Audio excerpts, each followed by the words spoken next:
형사 절차에 관한 문제입니다. 정치화법 학습방의 첫 번째 사례로 A 12살이 공원에 세워져 있는 타인 소유의 자전거를 훔쳤다라고 돼 있네요. 남의 물건을 훔쳤다는 건 우리 형법상 절도라는 죄에 해당하죠. 그런데 지금 문제는 12살이라는 거잖아요. 형사 미성년자가 14살 미만의 자를 형사 미성년자라고 하죠. 지금 A는 형사 미성년이기 때문에 절도죄의 구성 요건에는 해당하는데 형사 미성년자라서 지금 책임 조각 사유가 있죠.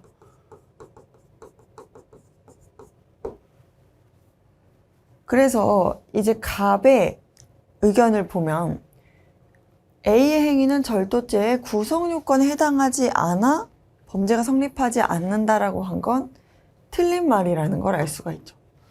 구성 요건에는 해당을 해요. 타인 소유의 자전거를 훔쳤다. 그런데 지금 책임 조각 사유가 있어서 벌을 받지는 않겠죠. 그 다음에 두 번째 B를 볼게요. 얘는 25세니까 형사 미성년의 문제는 없죠. 그런데 무슨 문제가 있어요? 심신상실 상태라는 문제가 있죠. 행인을 폭행하여 상해를 입혔다. 상해죄에 해당을 하겠죠. 뭐 폭행, 치사, 상해 이런 죄에 해당을 할 거예요. 그럼 구성 요건에 얘도 해당을 하는데 마찬가지로 책임 조각 사유가 있죠. 심신상실. 자기가 지금 뭘 하는지 모르는 상태에 빠진 거예요. 그럴 때는 이제 구성 요건에는 해당을 마찬가지로 하지만 책임 조각 사유가 있어서 벌을 받지 않을 거예요. 그럼 B를 보면 범죄가 성립하지만 책임이 감경될 수 있다. 심신상실은 감경 사유가 아니라 면제 사유죠. 책임이 조각되기 때문에. 그 다음에 3번 C를 볼게요. 회의에 늦지 않기 위해 운전 중 신호 위반을 하다가 행인을 치어 중상을 입혔다. 교통사고 처리 특례법 위반죄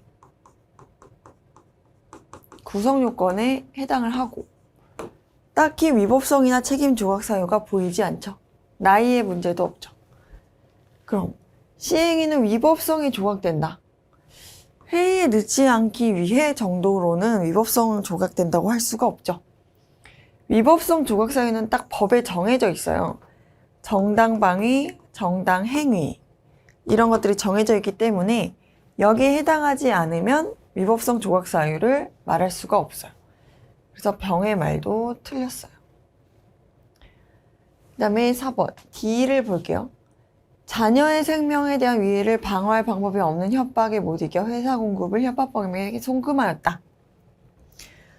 회사 돈을 자기 마음대로 다른 사람에게 주면 횡령이라는 죄가 성립하죠. 횡령죄. 절도죄와 같은 맥락인 거예요. 남의 물건에 손을 댄 거죠.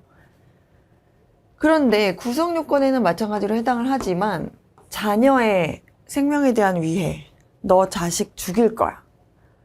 그러면 책임 조각 사유가 인정이 될 수가 있어요. 그래서 D의 행위는 책임이 조각되어 범죄가 성립하지 않는다 라고 돼 있는 건 정확히 써진 문장이죠. AD 행위 중 범죄가 성립하는 행위가 없다. 범죄가 성립하는 행위 아까 이 C 행위는 범죄가 성립을 했죠. 그래서 무는 틀렸어요. 그러면 옳은 말을 한 학생은 4번 정이 되겠습니다.